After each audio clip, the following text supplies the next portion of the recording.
Hi, happy Friday. Just gonna have a quick rant, ramble, whatever. Yesterday was really wired as well. I did a video and I decided not to post it, and then the thoughts were just so at the forefront. I was swimming in them, and it was all about ways to help humanity and potential dangers and polarities of AI, and then thinking about the organic ways of healing the human condition and humanity. And it was this huge sort of thing yesterday, and it was really strange because, like, a few of my favourite people that I listen to, they were talking exactly about these things. So I'm going to put a few videos down in the description box, which just they could speak my thoughts for me yesterday. Thank God. And I love it when that happens, synchronized thoughts. It's like something pops up in the ether, some sort of cloud of consciousness, and everyone's like downloaded or grabbing the information all at once. And it's like today's topic. We're talking about AI, and we're talking about. So it was really interesting yesterday. One video that I'm going to put down is. I'm going to put a few videos down. One from. Set from Lucid Living again. Last night's video was incredible. It was the closest way that I've ever heard anybody explaining what my insides feel about how souls are created or come through different systems, and how we're fragmented into archetypes and we're trapped in the loops of those, and we're just playing out these, and how to heal. And it was just incredible for me. So I'm going to put that down. It was amazing. And she mentioned AI again at the end. And so the whole thing for me has just felt like the AI is something that separates us from ourselves. And I understand that there's certain ways how it can bring us closer together, with things like being able to FaceTime people across the world and shit like that. That's all great, and I understand that there's potential for benefits, even with things like Elon Musk's Neuralink, which still seems fishy as fuck to me. And I, for one, with my free will and sovereignty, will never be getting implants of anything into my brain. But they sort of purport the potential that they can cure or help diseases like Parkinson's, or I think they said multiple sclerosis and stuff like that. So I'm like, I don't want to poo-poo anything that has the potential to help, but I think before we have understood the human condition more collectively, which starts with us individually finding our own puzzle pieces, fixing our own soul and heart and everything back together, understanding our puzzle and our story, and that we're the only ones who know it and the answers are within us, then, we then have the right neutral desire, but with the positive intention of helping humanity.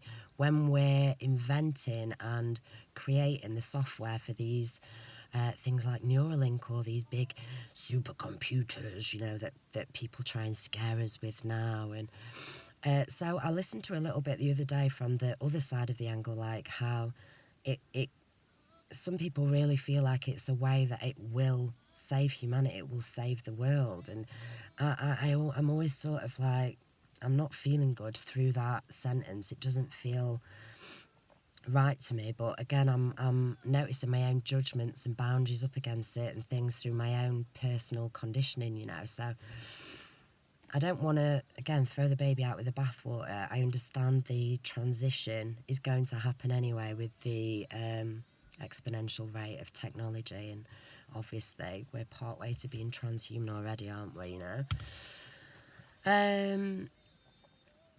But basically, if you're using any kind of implants or machinery or artificial intelligence to try and heal or help your spirit, your soul, it's not going to work. It's like you're not going to get the lesson which solidifies the rerouting and the rewiring for example, that you would get if you had taken an organic route of healing or betterment through meditation and self-reflection or yoga, breathing, psychedelic experiences, inner transformation, you realise, because the lessons are personal for you, they're your lessons, it's not, we don't all have the same lessons and tests, of course we don't, they're all tailor-made for us, from us, only we know the answers. So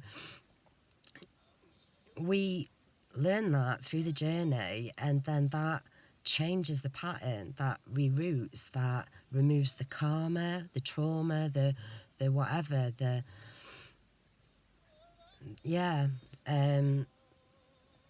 sorry, it's funny because I've just listened to the lucid living thing, and it was just so many of my own sort of feels being presented, and now I'm thinking, what am I even saying that's my own? So I'm better just, posting it down below.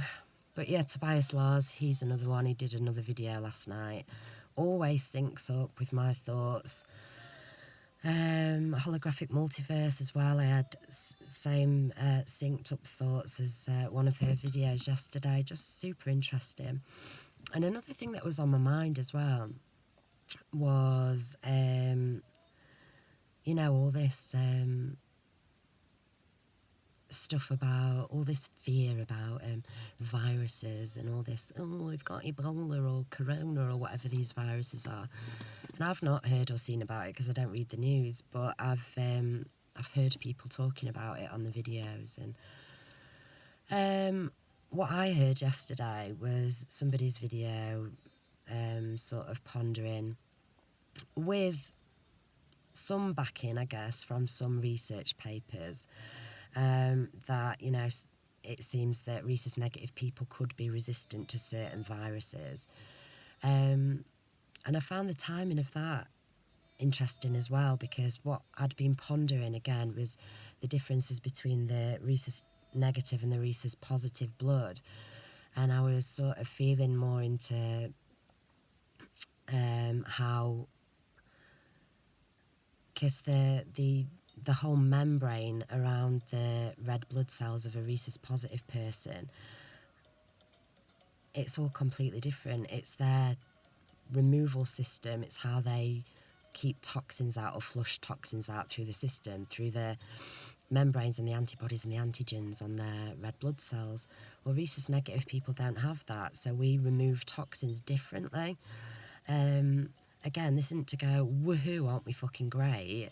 It's to go, well, if we are resistant to certain things, surely we should have advancements in medicine and, sort of genetic, oh, God knows, just like understanding things more, that, maybe we can help people, help a brother out. It's like if the whole sort of planet is going to be,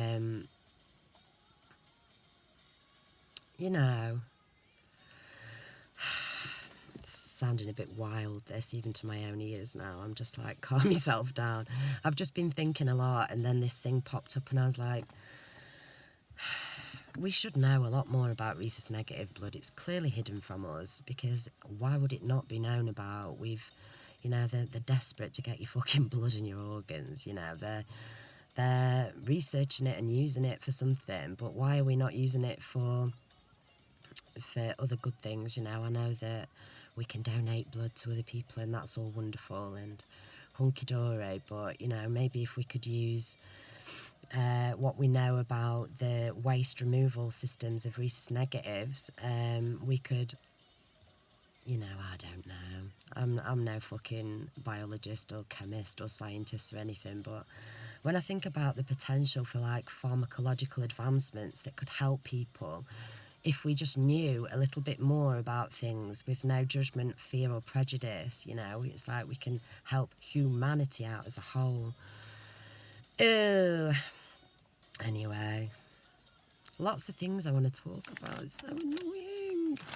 But yeah, Allset's video, please watch it. It was just brilliant. It was amazing. She was talking about the fragmented mother archetypes and the fragmented father archetypes, and how we get trapped in these loops, and how that's just what deities are as well, and, you know, the Lilith archetype and the Mary archetype. And it was so amazingly wonderful, and it's these things that I've felt myself going through the awakening, but that are really coming through now to the forefront. It's like, so it's up to us. I know we all say this all the time, but to help humanity, we've got to free ourselves first. Otherwise, we're useless for anybody else collectively, because we don't have the foresight and the other perceptions of the other slices of the pie. You know, it's strange. I was thinking to myself, like yesterday, it's like, I wouldn't class myself as like a humanitarian in terms of like one of those people that is genuinely upset and concerned and tries to do the best about every aspect of humanity. You know, hands up, that's not me. Certain things don't affect my my sort of emotions or my moral standings on certain things. You know, if I sat and saw you know, I don't know, you know, there's a lot of ignorance on my part, but I feel like we're not here to sort of save all. It's like for us to get our own part of it, and, you know, and then we can help as a whole. But some people are stuck in that loop as well of sort of humanitarian who feels for the whole of the world and all the things that are going wrong. And, you know, I get a lot of that, but I've got to be honest, you know, a lot of it for me is just the sort of the mental human suffering that affects me of others, because I understand how it's something that we can free ourselves from, you know. So it's like I want to try and help people do that. When I see people that are sad and depressed and stuck in things around me, you know, I find it so difficult, because I feel like I could take them by the hand and, you know, I could help them through things with plant medicine and chat, and, you know, helping them access certain parts of the subconscious or the memories or the past or whatever, to help them, you know, free themselves into the present again, into the 0 point. Oh, so yeah, I've got to go. Oops, gotta go. Right, 12:12. Happy Friday, bye.